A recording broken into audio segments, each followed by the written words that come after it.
Hey guys, Michael Furlonger here, author of God the Master of Sin and Satan the Beautiful, and founder of ChristianWritersBookstore.com. The link will be in the description below. I'm working on a new project where I get to sit down and talk with some great Christians, some bloggers, some authors, and I just want to see what they're working on, how God is using them for the kingdom. Today we are talking with Shannon Foster. She has written 3 books called A Stroke with God, a 30-day prayer journal and coloring book, Coloring Through the Seasons with God, a 12-month prayer journal with coloring pages, and Mindful Meditations, a 30-day journal with coloring pages. So we're going to talk about the frustrations of coloring, so I want to we'll actually talk about that a little bit later. Shannon is also a 10-year cancer survivor and owner of an island which only exists during high waters, I guess, or she only owns it during high waters, so we're going to ask her what that means. Her husband is also a writer, and while the conversation is going to focus on Shannon and what she's working on, with her permission, I will also put his book on the Christian Writers Bookstore website in the description, in the link in the description below. So how are you today, Shannon? I'm good. Finally glad that it's not so hot here. Summer is my worst season. Totally agree that summer gets a bit too hot for me, and then fall comes winter, and don't like that. And anyway, could you take a moment and share just a bit of your testimony and church upbringing? It's definitely varied. I was raised Methodist by parents who never set foot in church except for weddings and funerals. I went faithfully to Sunday school. Was confirmed in 9th grade, and then didn't set foot in a church again until I moved to Colorado when I was 19. And when I was out there, I got rebaptized into just a non-denominational Christian church. And that's pretty much where I've stayed. My husband is Catholic. We were married in a Catholic church, but and I sometimes can remember the rosary, but not always. Even after 25 years, it gets a little rusty. But we don't do it as much. You know, all the older people in his family have passed, so we don't do the rosary as much as we used to when we were first married. I go to a very large Assembly of God church right now, and actually even before COVID they had online access, so when the winter was bad and icy, I would just listen to the sermon, which I prefer to do that because then I can have my iPad and I can do my sermon notes and my journaling, and I can press stop and think, you know, don't miss anything. So church for me isn't about, I know it sounds odd, it's not about fellowship for me. I go for the music and the message. So if I can get that online from the comfort of my couch, I'm okay with that. It's never been about a building for me. It's where you are. But my other friend, she's more about the fellowship. So she'll, when she couldn't go, she really missed it because she is all about the fellowship after, and that was never really important to me. Awesome. You brought up a whole bunch of points that I have questions about. I have no affiliation with was it Catholicism, Catholic? So I have no idea what a rosary is. I always thought the rosary was like the chain thing with the cross. Right. You want to veer off topic and share a bit on that? Sure. It is. It's and don't quote me because, like I said, it's been a long time. But there's a big bead, and then I think there's 9 beads, and then another bead. So it's an Our Father and 10 Hail Marys in between each one of those, and you go all the way around. And you recite those things. I mean, the Our Father is Our Father, the Lord's Prayer, and then Hail Mary, full of grace. And that's all I remember of that one, but it's longer than that. So you do the Our Father, 10 Hail Marys, Our Father, 10 Hail Marys, and the beads just help you remember what you need to say next. That's why they're placed that way. And then I think at the cross, you say something else, but I can't remember. I think for me, what is different. I spoke to this guy just the other day. We were doing an interview for his podcast thing, and we were talking about that, and we're not going right out of topic. Are you okay with that? No, that's fine. Okay, Well, fine. and just one thought before I lose it. A lot of women, I shouldn't say just women, but most of the women, Catholic women I knew, they also do it just for, I wouldn't call it like you would worry beads, but I mean, it's almost like that. If they're stressed or if they're have something on their mind, they do the rosary because it brings them to God and it centers them and it gets them out of that headspace of what's causing them anxiety. To me, that makes sense. That like there are certain verses that we all have those few verses that they're stuck there. We're not getting rid of them, and right. Like I hold on to certain verses during stressful times, and I'm a man of many anxieties, so I have lots of stressful times. But I was talking to this one fellow, and maybe you could open up for both of us, I guess, is that we were talking about different Christian sects, I should say, that have different parts of Christianity, but also have an added bonus, I should say, like the rosary, and I mentioned that when you light the candles for prayers, and he mentioned something about a golden nickel that's for like Saint Michael or something for safety. Well, there's a St. Christopher's medal that's for safety, and I have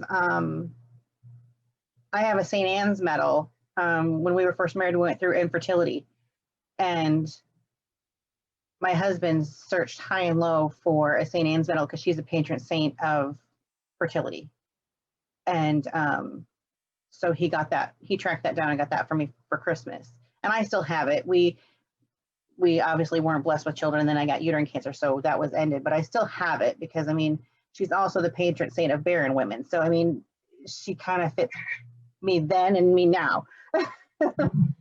That's really interesting to me, and it's confusing because on the one hand, I see and I'm sorry, we're going right out of topic, but I'll bring it back, I'm sure. I know exactly where you're. Well, let me interject because I know exactly where you're going with this. I think because I struggle with it too. Is why do they put so much importance on the saints when it should be Jesus and God?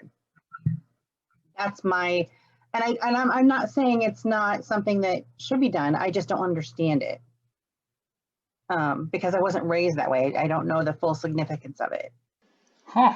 That is definitely interesting. I'm definitely going to share this video when it's done and stuff with this person who had all those questions, because I don't have any answers.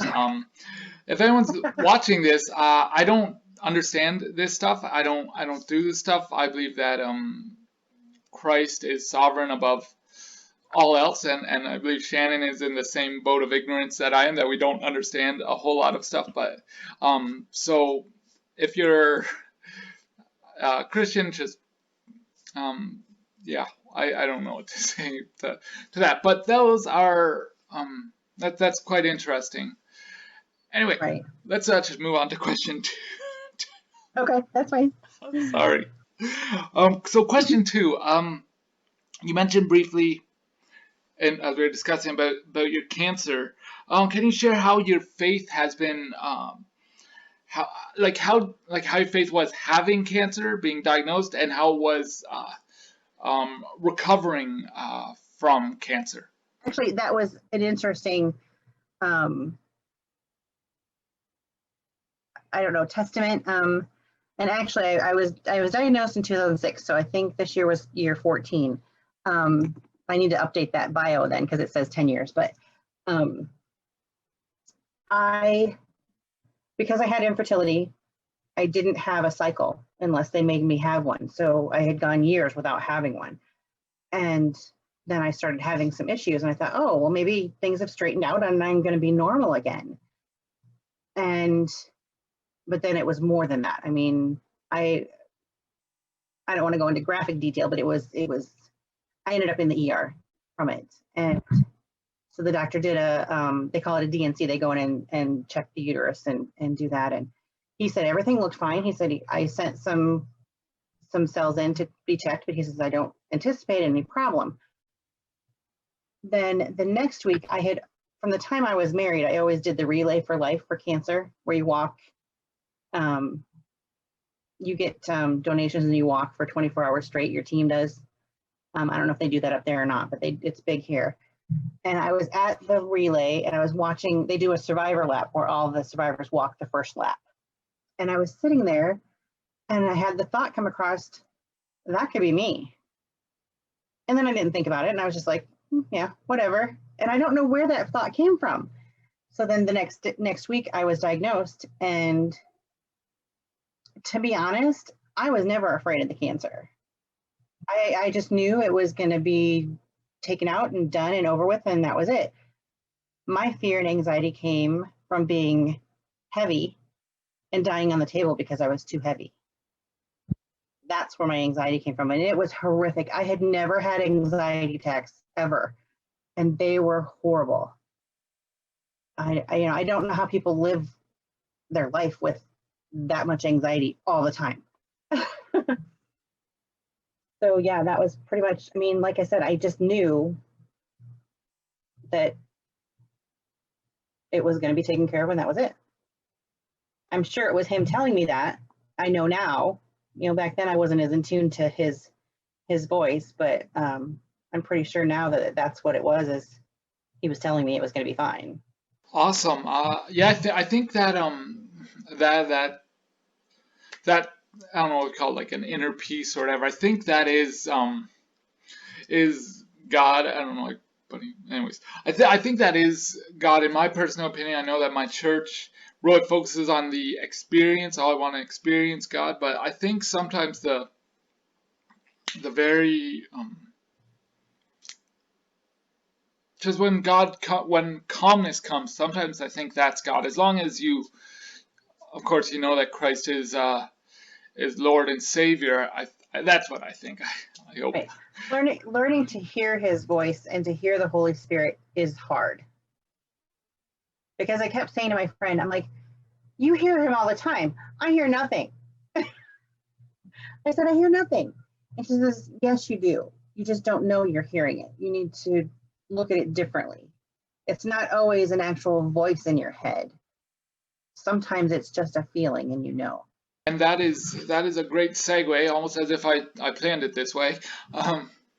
But so you decide to write these drawing devotional books, and for me, that is stress for me. I'll do for like maybe 3 minutes, keeping it in the lines, but after a while, I'm like, nope, I'm done. I quit. I cannot.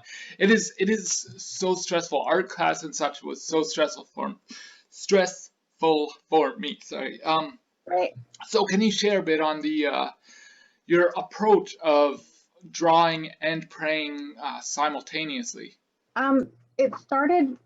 I had found a book, and I can't tell you the name of the lady. I think it's Sybil something, and it was praying in color, and it's where you just doodle and color and pray while you're doing it. And I thought, well, that would be cool. And then I didn't think about it anymore. And I did a few pages where, myself, like, I would do like a Lauren Daigle song. And so I'd write the lyrics and I'd draw little flowers and I do my, my prayers. And then in April of 2017, I was doing, have you heard of the 100-day challenge, where you pick something and you do it for 100 days? They usually start in February. Well, it's April, and I decided I'm going to do it. So I'm late as it is. And I thought, I'm going to draw flowers. I can draw flowers for 100 days. So I started drawing flowers, and I'm sharing them on Instagram. And then Instagram was being a pain and wouldn't let me share it. So I started sharing it on my Facebook page. And an author friend of mine said, you need to do a coloring book. I'm like, Grace, I can't do that. I'm not talented enough. I can't do a coloring book. And she kept at me, and then I started feeling the draw the coloring book, and I'm like, no. Well, he prompted me 4 times to draw the coloring book, and I told him no 4 times. And then I finally just bit the bullet and did it. And I think I had it done. I started the end of April and it published July 6th. And that one was hard because I tried to find them. I have all the sheets. I would have to physically draw every flower in pencil. Then I would use tracing paper and ink it. And then I would scan it and put it into Illustrator and clean it up. And then I would put it in a publisher and create the page. I mean, there was over 400 hours of work for these. But all the flowers, all the handwriting, that's all mine. So I thought, okay, that's it. I'm done. I'm done. And then my friend at Bible study said, well, when are you going to do your next one? And I said, actually, I already started on it. And so it's like I had started on the second one, which is 12-month one. And it kind of goes with the seasons. So they're not dated or they're not labeled January, February, March, but they kind of go in that theme. But you can start it anytime you want. This one, I actually did everything on my iPad. So I drew this whole page on my iPad and then imported it in a publisher. So it took all that time away of pencil sketching, inking, and scanning. Because with the proceeds from the first book, I bought my iPad. And then I said, you know, that's it. 2, I'm done. I don't have any other ideas. Well, then my friend had gotten me a spot on that local TV show and to promote the second book. And I kid you not, I sat down like the night before and drew out 15 pages of the third book. They came out. And so she asked me about, am I going to do a third book? I said, well, it's funny you say that because I would have told you no 2 weeks ago. But last night I sat down and drew the first 15 pages. But so far there hasn't been anything else since that one. So my focus has been, I think he wanted me to move in a different direction temporarily, and with the paint, handmade paint sales, because it is just flourished. So I can't say there won't ever be another one, but right now it's not the main focus. Awesome. And you wrote one. The one is called A Stroke with God. So Right. did you write this one like after having a stroke, or is it like a stroke of a pen? No, stroke of a pen. Yeah, there's a pen in there. On the cover, it has a pen. Oh, I can't get my backwards to me. Okay, here's the pen. Boop. So yeah, that's just the name that the girls in my Bible study came up with. So, because I mean, it makes sense because you're coloring and you're journaling with the Bible verses. The funny fact is on both of them, you would think I would have learned the lesson the first time, but the first one, I drew all the coloring pages and then I picked the verses. And luckily they all matched. I didn't have to change any. So you would have thought by the time I got to the second one, I would have picked my Bible verses first and then did the pages. Nope, still did it the other way. And then the reason the third one is not Christian based is because I thought I might have been missing a whole entire market by having them be totally faith based. So this one, instead of Bible verses, after each page, they ask a question. So like the coloring page piece is a mosaic. So it's going to look like a mosaic tile when you get done with it. And the question is, I am at peace when? And that's what you journal on.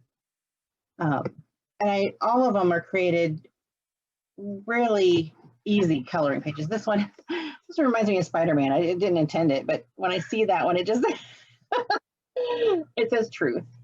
And then some of them are just simple.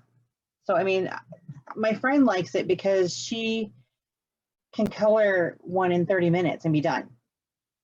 Where some of the other ones, she spends days and months and never finishes it. So that's why I tried to make them simple so they could be done easily.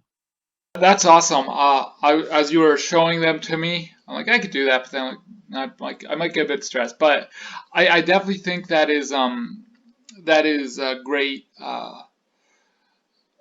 way to I don't know if it's introduce the faith, introduce the gospel message, I suppose. But You anyways, could do this I one. think that's sorry. This one's just a lighthouse. You could do that one. That one's not very much.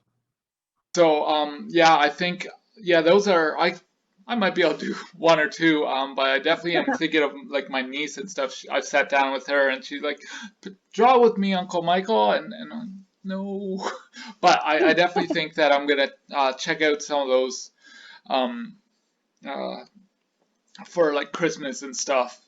Anyway, I'm gonna actually ask another question that's not on the list. What do you mean that you own you own a lake, but only No, an island. An island. an island? Okay. Yeah. Well, in 2017, for the first time ever, we've had our house since 1995. We had 24 inches of water in our basement because the drain in our alley failed. And so we had water in the basement and water all around our yard. And so when it got time to do my bio, a girl that went to school with me, she was older than me, but she's an author. She's a mystery writer. She has this funny bio on hers about her cat Jelly. And I thought, that can be funny. I own an island, but only when it's raining. So that's where that came from. And actually, as of this moment, they replaced the drain that wasn't their issue and caused us over $20,000 of damage, but it wasn't their fault. But they finally replaced it, and now they've blacktopped the road, so the alley, so the gravel won't. See, that's the thing is, when we moved here, it was paved. Then they unpaved it and put gravel down. So every time it rained, the gravel washed right down the drain and clogged the drain. But they didn't see that was an issue. But it's now paved again and draining properly, knock on wood. So I'm hoping we don't have any more problems. But I just left it that way because I just thought it was funny. Oh, that's awesome. However, now you've now you're gonna have to change your title. You have lost your seasonal island. No, because if I do that, then it will flood again and I'll have it. So I'm just kind of leaving it there because I'm superstitious. Okay. Oh, it's your choice. You do what you want to do. Anyway, okay. So now in your biography, you say that you also do a swimming. You teach swimming classes at the YWCA. Yes. Do you have would like to share like experiences? Is this an opportunity to witness, to pray for people, to help or anything? I do. I teach. Right now, we're not doing it because of the COVID, but I teach the mom and baby class. So it's me and no more than 10 parents with their babies, and that's when I say babies, it's 6 months to 2 years. And that's my favorite class because I love teaching them. And then I also teach adult private lessons. And let me tell you, an adult who's afraid of swimming is 10 times worse than a child. It is just hard. And I find it hard to teach the things that I've been doing since I was 5 and I'm 50. So for 45 years, I've been doing them and have no problem. But like, if they can't tread water, I have the hardest time teaching that because for me, it's second nature. So that's when I struggle. And so that's usually when the prayer comes in. It's like, just please let them get this or let them get over their fear or, whatever. The water is my happy place. I get in the water and it's just like, if you could take my blood pressure before and after, it would be a dramatic difference. I would love it. I think I was a mermaid in a past life, so. Yeah, my wife and I, we're looking at finding a house, and I want to get something close to the water so that I can fish. But my wife is like I say, she grew up on an island in Puerto Rico, but So she had a real island. yeah, But she just doesn't like swimming. She says she can't swim. She says she sinks more than swims. So maybe I'll send her your way one day when the borders open. Here's my one PSA. Everyone should know how to tread water and float for safety reasons. I'll let her know that. Yeah. Anyway, something I like to do, that was our last official question. Something I like to do to people that I like to surprise people. I like to give them a chance of unedited, untouched airtime, just to maybe have their way, share a little bit of whatever they want to share about. So here she is, Shannon Foster. Well, I really don't know what to say other than I've been creative since I was young, so it didn't surprise me too much when I started drawing again. I did it when I was young, but I didn't like it as much in school because we had to draw houses and landscapes, and perspective is horrible for me. One of the pages in the book, it was a table, and I almost gave up on the whole page because I couldn't draw the table. But I could draw the bench by the apple tree just fine. So things like that, just getting out of your normal comfort zone. And if you're not familiar with the 100-Day Challenge, look it up, and it is amazing. I think it's called the 100-Day Project. But you pick something. It doesn't even have to be crafting. I mean, it could be reading. It could be anything. You just pick something and you do it for 100 days and you document it. It just gets you outside of your thoughts and the craziness for a while and focus on something else. Awesome. Thank you, Shan, for sharing. For sharing on your book. Thank you for time to share a bit of your testimony, your story. If anyone listening would like to support Christian Writers Bookstore, the link will be in the description below. Shannon's books will also be on the Christian Writers Bookstore website in the link below. Shannon, if you stick with me for a second or two, I can make sure I get all your correct information so that your website can be in the description below. Yeah, I hope that you guys are all having a good day, and God bless. Bye now. Hey guys, thank you for being with us. I hope you enjoyed this interview. If you'd like to support the author or support ChristianWritersBookstore.com, the link will be in the description below. Also, if you'd like to get some merchandise like this shirt, ChristianWritersBookstore.com, shirts, mugs, we got a whole bunch of stuff. Feel free to check out the merchandise section on the website. Alright, I hope you guys have a good day. God bless. Bye now.